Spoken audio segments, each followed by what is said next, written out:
ദൈവത്തിന് മഹത്വം. Exodus Bible study എന്ന ഫേസ്ബുക്ക് പേജിലേക്കും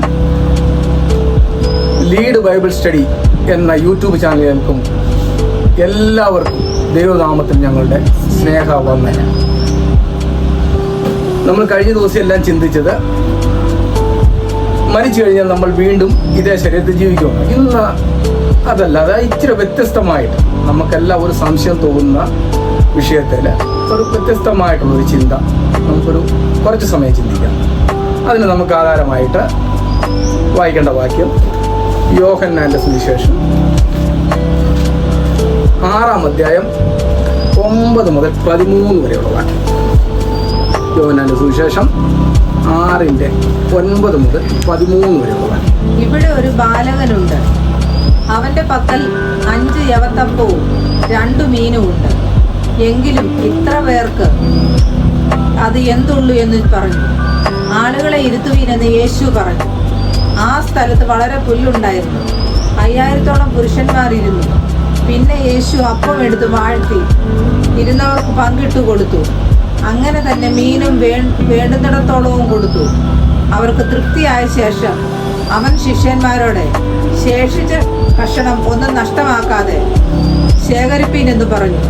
5 യവത്തപ്പത്തിൽ നിന്നും ശേഷിച്ച കഷ്ണം അവർ ശേഖരിച്ചു 12 കുട്ട നിറച്ചെടുത്തു. നമുക്ക് സുപരിചിതമായ വാക്യം അല്ലേ? നമ്മളെല്ലാം പ്രസംഗങ്ങളും അതിനെക്കുറിച്ച് നല്ല വിശദമായി പഠിച്ച് ക്രിസ്ത്യാനികൾ പ്രത്യേകിച്ച് നല്ലപോലെ അറിയാവുന്നൊരു വാക്യമാണിത് അല്ലേ? നമുക്ക് ഇതിനകത്തൊന്നും ചിന്തിക്കില്ല. ചില നിമിഷങ്ങൾ എന്താണ് ഇതിനെക്കുറിച്ചുള്ള ആശയം അല്ലേ? നമുക്കത് ചിന്തിക്കേണ്ടത്. നമുക്ക് മെയിനായിട്ട് അതിനെക്കുറിച്ചുള്ള ആശയം എന്താണ് നമുക്ക് ചിന്തിക്കേണ്ടത്. ഒന്ന് വായിച്ചേ. ഒരു ബാലകന്റെ പക്കൽ 5 യവത്തപ്പം ഉണ്ട് അല്ലേ? യേശു ശിഷ്യന്മാരുമായിട്ട് കൂടിയിരിക്കുമ്പോൾ ഒരു സ്ഥലത്തു നിന്ന് മാറിപ്പോകാതെ രാത്രിയോളം ജനങ്ങളെ ഉപദേശിച്ചുകൊണ്ടിരുന്നു അല്ലേ? ഉപദേശിച്ചും ഒക്കെ പഠിപ്പിച്ചും ദൈവിക കാര്യങ്ങളെക്കുറിച്ചൊക്കെ ദൈവത്തെങ്കിലേക്ക് അടുക്കുവാനുള്ള കാര്യങ്ങളെക്കുറിച്ച് പറഞ്ഞുകൊണ്ട് വന്നു അല്ലേ? പറഞ്ഞ് അവരെ രോഗികളെ സൗഖ്യമാക്കുകയും ഒക്കെ കാര്യങ്ങൾ ചെയ്തുകൊണ്ടിരിക്കുന്ന അവസരം രാത്രി ആറായി അല്ലേ? സന്ധ്യയായപ്പോൾ അവർക്ക് ശിഷ്യന്മാർ പറഞ്ഞു അവർക്ക് വീട്ടിൽ പോകണം, ഫുഡില്ല. അപ്പം എന്ത് ചെയ്യണം എന്ന് ശിഷ്യന്മാരോട് ചോദിക്കുന്നൊരു ഭാഗം കൂടി അല്ലേ? ശിഷ്യന്മാരോട് ചോദിച്ചപ്പം ശിഷ്യന്മാർ പറഞ്ഞു, ഒരു ബാലൻ്റെ കയ്യിൽ 5 യവത്തപ്പവും 2 മീനും ഉണ്ട് അല്ലേ?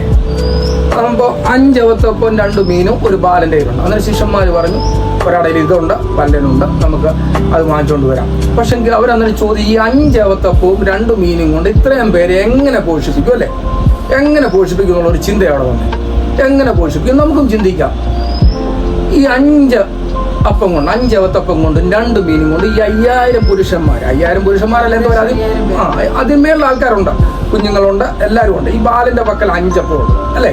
ബാലൻ കഴിക്കാൻ കൊണ്ടുവന്നായിരിക്കും, എന്തോരം ആയിക്കോട്ടെ. 5 അപ്പം ബാലന്റെ കയ്യിലും ഉണ്ട്. അപ്പൊ ഈ 5 അപ്പം കൊണ്ട് 5000 പേരെ പോഷിച്ചത് അല്ലേ? 5000 പേരും ബാക്കി ശേഷിച്ച് 12 ശിഷ്യന്മാർ ബാക്കി കഷ്ണങ്ങൾ, ശേഷിപ്പുള്ള കഷ്ണങ്ങൾ മുഴുവൻ പറക്കിയെടുത്ത് 12 കൊട്ട നിറച്ചല്ലേ? അങ്ങനെയല്ലേ വായി? 12 കൊട്ട നിറച്ച്. എന്നാൽ ഞാൻ അന്നേരം ചിന്തിച്ചു, യേശുവിനോട് ചോദിച്ചു, യേശു എന്ത് പരിപാടിയത്? നമ്മൾ 5 അപ്പം കൊണ്ട് 5000 പേരെ എങ്ങനെ പോഷിപ്പിക്കും അല്ലേ? നമ്മൾ ചോദിക്കുന്ന ചോദ്യമല്ലേ? നമ്മളും ആരോട് വേണമെങ്കിലും ചോദിക്കാം, ഈ 5 അപ്പം കൊണ്ട് 5000 പേരെ എങ്ങനെ പോഷിപ്പിക്കും അല്ലേ? അതിന് പല വ്യാഖ്യാനങ്ങൾ വരാം. പക്ഷെ ഞാനത് ചോദിച്ചപ്പോൾ എന്നോട് പറഞ്ഞു, ഞാൻ എന്നിട്ട് ചോദിക്കുകയും ചെയ്തു, യേശു കാണിച്ച ഒട്ടും ശരിയായില്ല. കാര്യം വെച്ചാൽ ബാലന്റെ ഈ 5 അപ്പം വാങ്ങിച്ചത് അല്ലേ? ബാലന്റെ ഈ 5 അപ്പം വാങ്ങിച്ചു. ഈ 5 അപ്പത്തിന് പകരം അവൻ തിരിച്ചു പോകുമ്പോൾ എന്തോ ഈ 5 അപ്പത്തിന് പകരം ഒരു 2 മീനും അല്ലേ കൊടുത്തു. അപ്പം തീർച്ചയായിട്ടും ഒരു 10 അപ്പവും 4 മീനും കൂടെ അവന്റെ വീട്ടിലോട്ട് കൊടുത്തു വിടണ്ടേ? മോശമായ പരിപാടിയല്ലേ കാണിച്ചത്? കാരണം എന്ത് പരിപാടി യേശു കാണിച്ചത്? നമ്മൾ ചിന്തിക്കേണ്ട ഒരു കാര്യമല്ലേ? യേശു ആ ബാലന്റെ 5 അപ്പം വാങ്ങിച്ച് 2 മീനും വാങ്ങിച്ച് അതുകൊണ്ടൊന്ന് പ്രാർത്ഥിച്ച് എല്ലാവർക്കും നുറുക്കി കൊടുത്തു. എന്തോ 12 കൊട്ട നിറച്ചു. 12 കൊട്ട നിറച്ചപ്പോൾ ഇതിനകത്തൊന്നും ഒരു 10 അപ്പം എടുത്ത് 10 അപ്പം ഒരു 4 മീനും എടുത്ത് ബാലനല്ലേ വന്ന ബാലനെ കൊടുത്തു വിടണ്ടായി. നമ്മളെന്നാ ചെയ്യല്ലേ? ശേഷിപ്പ് വരുമ്പോൾ എന്നാ കുറച്ച് കൊണ്ടുപോകും എന്ന് പറയത്തില്ലേ? പക്ഷെ യേശു എന്താ ചെയ്യാഞ്ഞ്? നമുക്കൊരു ചോദ്യമില്ല. അതെ, യേശു എന്താ ഇത് ചെയ്യാഞ്ഞ് അല്ലേ? പ്രത്യേകമായിട്ട് നമ്മൾ ചോദിക്കേണ്ട ഒരു കാര്യം. ഞാൻ ചോദിച്ചു, യേശു അതെന്നാ പരിപാടി കാര്യം മോശമായിപ്പോയി, അത് ചെയ്തത് എന്തുവാരും മോശമായിപ്പോയി. അപ്പോൾ എന്നോട് യേശു ഇങ്ങോട്ട് കുറേ കാര്യങ്ങൾ പറഞ്ഞു. ഈ 12 എന്ന് പറയുന്നത് ഭയങ്കര വലിയ വാല്യുള്ളൊരു സംഖ്യ അല്ലേ. ഈ 3, 1, 3, 5, 7, 9 ഈ 3 ഒറ്റ സംഖ്യ, കണക്കിൽ നോക്കുന്ന ഒറ്റ സംഖ്യയാണ് അല്ലേ. ഈ ഒറ്റ സംഖ്യ എന്ന് പറയുമ്പോൾ അതിനകത്ത് ഗുണിക്കാനൊക്കും, പക്ഷേ അതിന് സിസ്റ്റം വരും അല്ലേ. എങ്ങനെ കൂട്ടെന്ന് പറഞ്ഞാൽ ഒറ്റ സംഖ്യ കൂട്ട അതിനകത്ത് സിസ്റ്റം വരും, 0.5 വരും, അങ്ങനെയല്ലേ കണക്കൂട്ടുക. അതുപോലെ തന്നെ ഈ ഒറ്റ സംഖ്യ പ്രത്യേകിച്ച് മൂന്നാം ദിവസം കാനായിലെ കല്യാണത്തിന് 3-ാം ദിവസം യേശു വന്നു. അങ്ങനെ ഓരോ വിഭവങ്ങളും പറയുമ്പോൾ ഈ 3-ാം ദിവസം എന്ന് വരുന്നുണ്ട്. പിന്നെ 8 നാൾ കഴിഞ്ഞിട്ട് അല്ലേ 9-ാം ദിവസം, അങ്ങനെ 8 നാൾ കഴിഞ്ഞിട്ട് 9-ാം ദിവസം. ഈ 12 എന്ന് പറഞ്ഞു കഴിഞ്ഞാൽ 12 എന്ന് പറഞ്ഞപ്പം എന്നോട് ഇങ്ങോട്ട് പറഞ്ഞിരിക്കാണ് 12 ശിഷ്യന്മാരുണ്ട് അല്ലേ. 12 ശിഷ്യന്മാരെ യേശു തെരഞ്ഞെടുത്തു. പിന്നെ ഗോത്രപിതാക്കന്മാര് 12 പേരല്ലേ. ഇങ്ങനെ പല ഭാഗത്ത്. പിന്നെ ഗോത്രപിതാക്കന്മാരുടെ സംഖ്യക്കൊത്താണ് യാഗപീഠം പണിയുമ്പോൾ കല്ലുകൾ വെച്ചത് അല്ലേ, 12 കല്ല്. ഇതെല്ലാം വിശദമായിട്ട് ഇങ്ങനെ ചോദിച്ചു 12 ഭയങ്കരമായിട്ട് അങ്ങ് പിടിച്ചു. 12 കൊട്ടയാണ് നിറച്ചത് അല്ലേ.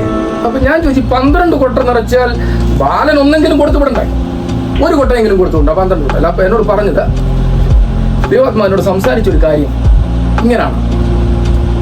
ഈ ബാലൻ 5 യവത്തപ്പവും 2 മീനും തന്നു അല്ലേ. അത് ഞാൻ പ്രാർത്ഥിച്ച് ശുദ്ധീകരിച്ച് എല്ലാവർക്കും കൊടുത്തു. അവിടെ ഇരിക്കുന്നവർക്ക് മൊത്തം പേർക്കും കൊടുത്തു. അവരാവശ്യം പോലെ ഭക്ഷിച്ചു അല്ലേ. ആവശ്യം പോലെ ഭക്ഷിച്ചിട്ട് അവർ ശേഷിപ്പിച്ചതാണ് എടുത്ത് 12 കൊട്ട നിറച്ചത് അല്ലേ. 12 കൊട്ട ശേഷിപ്പിച്ച കൊട്ട എടുത്ത് നിറച്ചു കഴിഞ്ഞിട്ട് ആ കൊട്ട അവിടെ വെപ്പിട്ടു. യേശുവിൻ്റെ അടുക്ക കൊണ്ടുവന്ന് 12 കൊട്ട നിറച്ചിട്ടുണ്ടെന്നും പറഞ്ഞു അല്ലേ. അപ്പം എന്നോട് പറഞ്ഞത് ഈ യവത്തപ്പം എന്ന് പറയുന്നത് അഥവാ ഈ അപ്പം എന്ന് പറയുന്നത് ദൈവവചനമാണ്. ദൈവവചനം ഭക്ഷിച്ച ഇവർക്ക് ഈ ഇരിക്കുന്നവർക്കെല്ലാം ദൈവവചനം ഭക്ഷിക്കാനായിട്ട് കൊടുക്കും. ദൈവവചനം നല്ല ശരിക്ക് അവരെ പഠിപ്പിച്ചു. യേശു പഠിപ്പിച്ച് കഴിഞ്ഞിട്ട് ഈ 12 കൊട്ട നിറച്ചില്ലേ. 12 കൊട്ട നിറച്ചത് എന്നാന്ന് ചോദിച്ചു. ഞാൻ ചോദിച്ചു 12 കൊട്ട എന്തിനാ നിറയ്ക്കുന്നേ. അപ്പോൾ ബാലനും കൊടുക്കുകയും വേണമല്ലോ. ബാലന് കൊടുത്തുമില്ല. അപ്പം ബാലന് കൊടുക്കണം. ഞാൻ ചോദിച്ചു ബാലൻ എന്തുകൊണ്ട് കൊടുത്തില്ല. അപ്പൊ എന്നോട് പറഞ്ഞത് ഈ ബാലന് വേണ്ടിയതല്ല, ഇവിടുന്ന് ഞാൻ കൊടുത്തു. ഏതാ അവർക്ക് വേണ്ടിയ ദൈവവചനം കംപ്ലീറ്റ് ഞാൻ കൊടുത്തു. ഇനി ചെയ്യേണ്ടത് ഈ കൊട്ട നിറയ്ക്കുക, ഈ ബാലൻസ് വന്ന ദൈവവചനങ്ങൾ എടുക്കുക. എനിക്ക് ഈ 3.5 വർഷം ഈ ഭൂമിയിൽ ഇനി ആയുസുണ്ട്. ആ ആയുസിനുൾപ്പെടെ എനിക്ക് പലർക്കും ഈ ദൈവവചനം കൊടുക്കണം. പലർക്കും ദൈവവചനം കൊടുക്കണം എന്ന് പറഞ്ഞാൽ യഹൂദജനത്തിന് കൊടുക്കണം, ജാതികൾക്ക് കൊടുക്കണം, ഇതിനെല്ലാം കൊടുക്കണം. അപ്പൊ ഈ ശേഖരിച്ച ഈ 12 കൊട്ട എന്നുള്ള 12 ശിഷ്യന്മാർക്ക് ഓരോരുത്തർക്ക് ഓരോ കൊട്ട കൊടുത്തു. ശിഷ്യന്മാർക്ക് ഓരോ കൊട്ട ഞാൻ കൊടുത്തു. ദൈവവചനമാകുന്ന 12 കൊട്ട ഓരോ ശിഷ്യന്മാർക്കും കൊടുത്തു. 12 ശിഷ്യന്മാരല്ലേ. 12 ശിഷ്യന്മാരുടെ ഈ കൊട്ട നിറച്ചു അപ്പമാണ്. ദൈവവചനമാകുന്ന അപ്പം നിറച്ചു കൊടുത്തു. ഞാൻ ഈ 3.5 വർഷമേ ഉള്ളൂ. 3.5 വർഷം കഴിയുമ്പോൾ ശുശ്രൂഷ ചെയ്യേണ്ടത് ശിഷ്യന്മാരാണ്. ശുശ്രൂഷ ചെയ്യേണ്ട മൊത്തം ശിഷ്യന്മാർക്ക് ഈ അപ്പം കൊടുത്തു. ശിഷ്യന്മാർ ഇനി വേണം ചെയ്യാൻ. പറഞ്ഞ മനസ്സിലല്ലേ. എന്റെ ശുശ്രൂഷ 3.5 വർഷമേ ഉള്ളൂ. ഞാൻ ബാലന്റെ കയ്യിൽ നിന്ന് വാങ്ങിച്ചു, കൊണ്ടുവന്നു, ഞാൻ പ്രാർത്ഥിച്ചു, കൊടുത്തു. ഇവർക്കെല്ലാം കൊടുത്തു കഴിഞ്ഞിട്ട് ഈ 12 കൊട്ട നിറച്ചത് എന്തിനാന്ന് ചോദിച്ചാൽ 12 ശിഷ്യന്മാർക്ക് കൊടുക്കുക. എന്റെ കൂടെയുള്ള 12 എന്റെ കാലം കഴിയാറായി. 3.5 വർഷമേ ഉള്ളൂ. ഞാൻ ഇവിടുത്തെ പരശുശ്രൂഷ 3.5 വർഷമേ ഉള്ളൂ. 3.5 വർഷം കഴിയുമ്പോൾ എന്റെ ശുശ്രൂഷ കഴിഞ്ഞു. പിന്നെ 3 എന്നുള്ളത് ഈ 12 എന്നുള്ളത് 1 + 2 കൂടെ കൂട്ടിയാൽ 3ആണ്. 1 + 2 12 എന്നുള്ളത് 3 ആയില്ലേ. 3 എന്ന് പറയും. ഞാൻ ചോദിച്ചു ഈ 3 തന്നെ എത്ര വലിയ പ്രത്യേകത. അപ്പൊ എന്നോട് പറഞ്ഞൊരു കാര്യം, 3 എന്ന് പറയുന്നത് 1 പിതാവ്, 2 പുത്രൻ, 3 പരിശുദ്ധാത്മാവ്. 1 പിതാവ് എല്ലാ പ്രവൃത്തികളും ചെയ്തു. പുത്രനായ ഞാൻ 2 വന്നിട്ടുണ്ട്, പക്ഷെ എന്നെ ആരും ഒരു തിരിച്ചറിയുന്നില്ല. 3ാമത് പരിശുദ്ധാത്മാവ് വരണം. ഈ 3 കാര്യങ്ങളുടെ ഒന്നിച്ച് ഞാൻ ശിഷ്യന്മാരുടെ കൊടുക്കുക. ഈ 3 വാക്യങ്ങളൂടെ അഥവാ 3 ആളിനെയും കൂടെ ഒന്നിച്ച് ശിഷ്യന്മാർക്ക് ഞുറുക്കി അങ്ങോട്ട് കൊടുത്തിരിക്കുക. പിതാവിന്റെ വചനങ്ങൾ നിവൃത്തിയാകണം, പുത്രന്റെ വരവ് നിവൃത്തിയാകണം, പരിശുദ്ധാത്മാവിന്റെ ഇടപെടൽ ഉണ്ടാക്കണം. ഈ 3 വചനം കൂടെ ഒന്നിച്ച് ഞാൻ ശിഷ്യന്മാർക്ക് ഈ 12 കൊട്ടയിൽ നിറച്ചു കൊടുത്തു. 12 കൊട്ടയിൽ നിറച്ചു കൊടുത്തു. എന്നിട്ട് ശിഷ്യന്മാർ ചെയ്യേണ്ട പരിപാടി തന്നെ. എന്റെ ശുശ്രൂഷ കഴിയാറായി. ഞാൻ ഇവർക്കെല്ലാം വിളമ്പി കൊടുത്തു.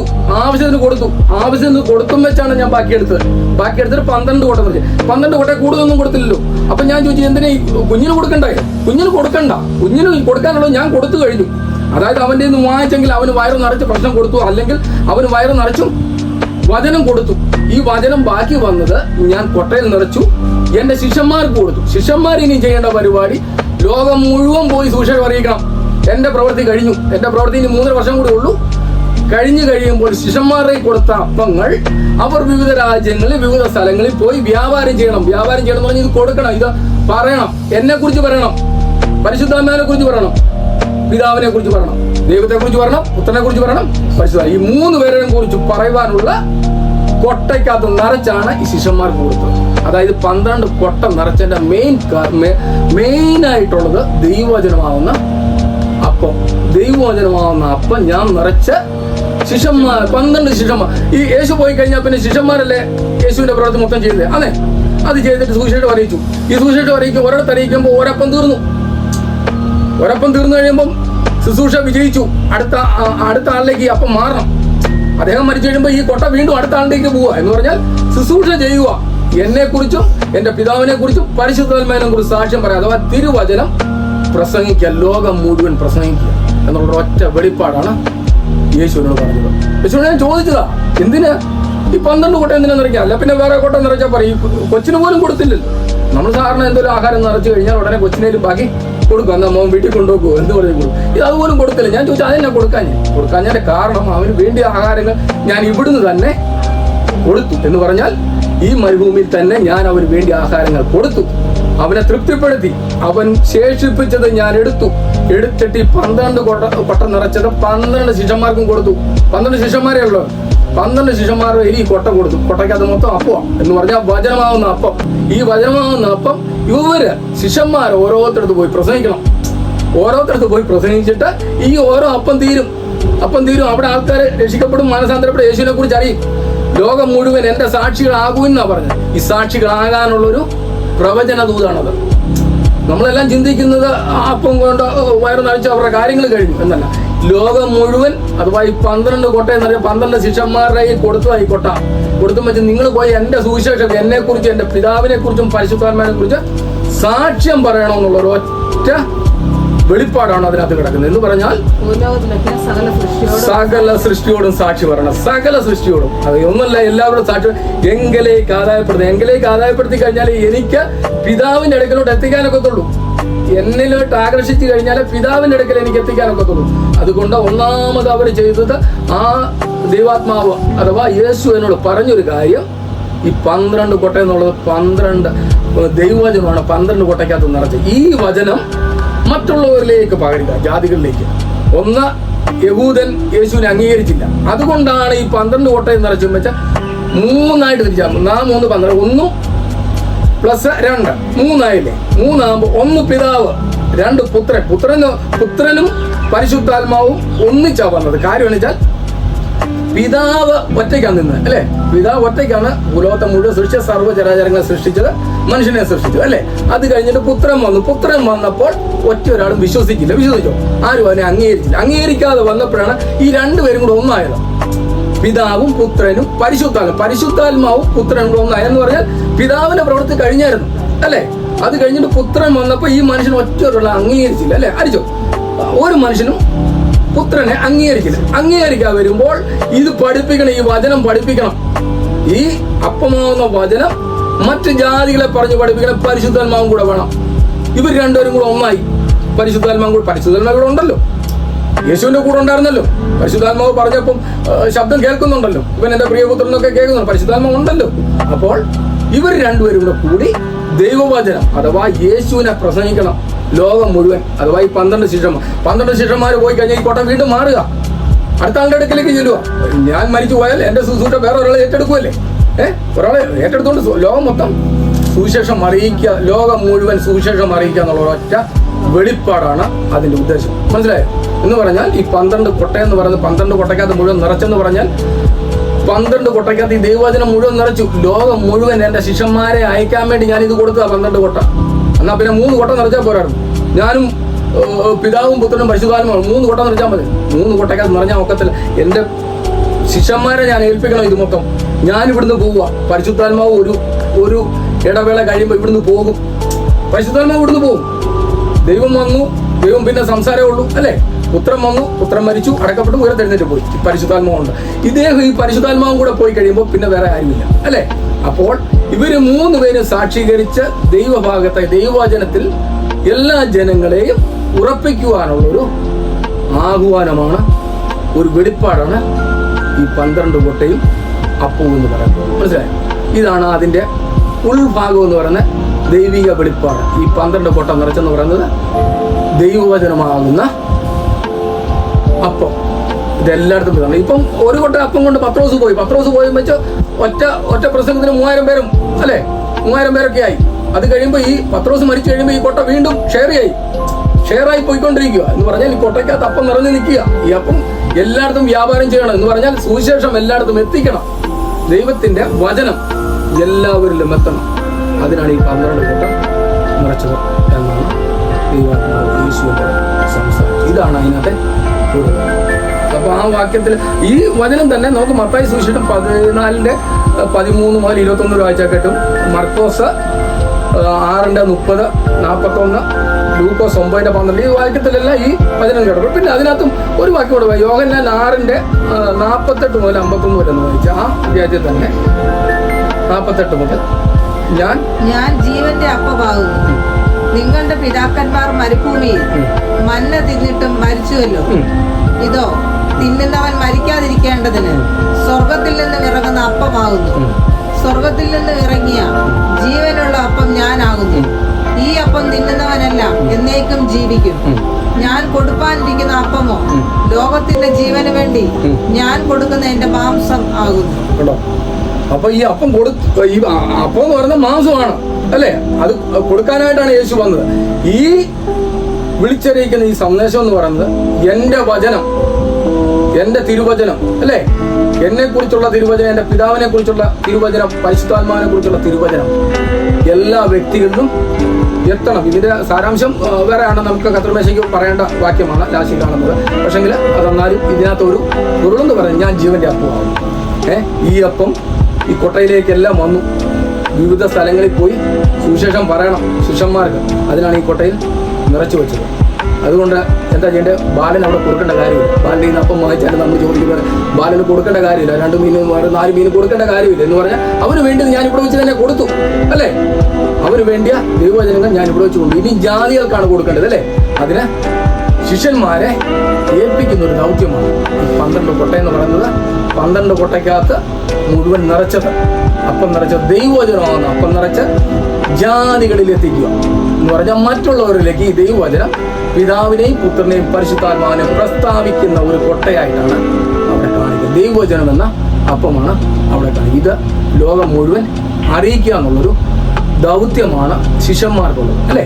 എന്ന് പറഞ്ഞാൽ ശിഷ്യന്മാർക്ക് കൊടുത്തൊരു ദൗത്യം. ഈ കൊട്ടയം കൊണ്ട് പോവുക, ഈ കൊട്ടയം ചുമലിൽ എടുത്തുകൊണ്ട് പോവുക എന്ന് പറഞ്ഞാൽ സുവിശേഷവുമായി വിവിധ സ്ഥലങ്ങളിൽ വിവിധ ഇടങ്ങളിൽ പോയി മനുഷ്യരെ യേശുവിലേക്ക് അടുപ്പിക്കുക. അതാണ് അതിൻ്റെ മെയിനായിട്ടുള്ള വ്യാഖ്യാനമെന്ന് ദൈവാത്മാവ് ശക്തമായിട്ട് പറഞ്ഞത്. ഇത് മനസ്സിലായല്ലോ? അങ്ങനെ പ്രത്യേകം പറഞ്ഞ് മനസ്സിലാക്കുന്നതിന് നമ്മൾ ബൈബിൾ പഠിക്കുമല്ലോ, അതുകൊണ്ടാണ് ഇങ്ങനെ പറയുന്നത്. ഓക്കെ, നമുക്ക് ഇന്നത്തെ ദൈവവചനം ഇവിടെ അവസാനിപ്പിക്കാം. ദൈവം നമ്മളെ എല്ലാവരെയും അനുഗ്രഹിക്കട്ടെ. തുടർന്നുള്ള ചിന്തകൾ നമുക്ക് അടുത്ത ദിവസങ്ങളും ആയിരിക്കാം. ദൈവം എല്ലാവരെയും സഹായിക്കട്ടെ. ആമേൻ.